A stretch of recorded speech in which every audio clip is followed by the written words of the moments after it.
শুভ সকাল। আজ শনিবার 14 জুন 2025 খ্রিস্টাব্দ, 31 জ্যৈষ্ঠ 1432 বঙ্গাব্দ, 17 জিলহজ 1446 হিজরি। ইতিহাসের নন্দিত বিপ্লবী চরিত্র চে গুয়েভারার 97তম জন্মদিন আজ। 1928 সালের 14 জুন আর্জেন্টিনার সান্তা ফে শহরে জন্মগ্রহণ করেন তিনি। তার পুরো নাম আর্নেস্তো গুয়েভারা দে লা সেরনা, তবে তিনি সারা বিশ্বে চে নামেই পরিচিত। চে গুয়েভারা ছিলেন আর্জেন্টিনীয় মার্ক্সবাদী, বিপ্লবী, চিকিৎসক, লেখক, বুদ্ধিজীবী, গেরিলা নেতা, কূটনীতিবিদ, সামরিক তত্ত্ববিদ ও কিউবার বিপ্লবের প্রধান ব্যক্তিত্ব। যুবক বয়সে চিকিৎসক হওয়ার ইচ্ছায় ভর্তি হন মেডিসিন বিষয়ে।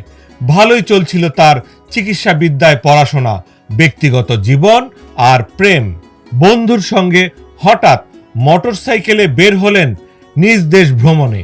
দীর্ঘ এই ভ্রমণে আর্নেস্তো একদিকে যেমন দেখেন নিম্ন শ্রেণীর মানুষের দুঃখ দুর্দশা, বঞ্চনা, নিপীড়ন, আর অন্যদিকে দেখেন শাসক দুর্বৃত্তায়ন, শোষণ, অত্যাচার।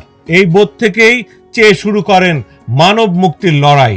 তরুণ বয়সে গুয়েতেমালার সামাজিক সংস্কার আন্দোলনে জড়িয়ে পড়েন।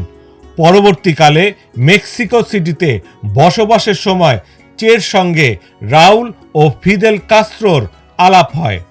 চে তাদের আন্দোলনে যোগ দেন এবং মার্কিন মদতপুষ্ট কিউবান একনায়ক ফুলগেন্সিও বাতিস্তাকে উৎখাত করতে সমুদ্রপথে কিউবায় আসেন।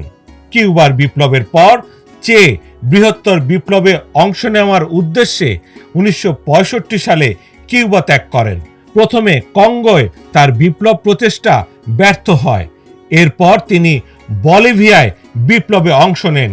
এখানেই 1967 সালের 9 অক্টোবর সিআইএ মদতপুষ্ট বলিভিয়ান সেনার হাতে নিহত হন চে। আজ বিশ্ব রক্তদাতা দিবস। 1868 সালের আজকের এই দিনে রক্তের গ্রুপ আবিষ্কারক কার্ল ল্যান্ডস্টেইনারের জন্ম। তাই তার জন্মদিনে পালিত হয় বিশ্ব রক্তদাতা দিবস।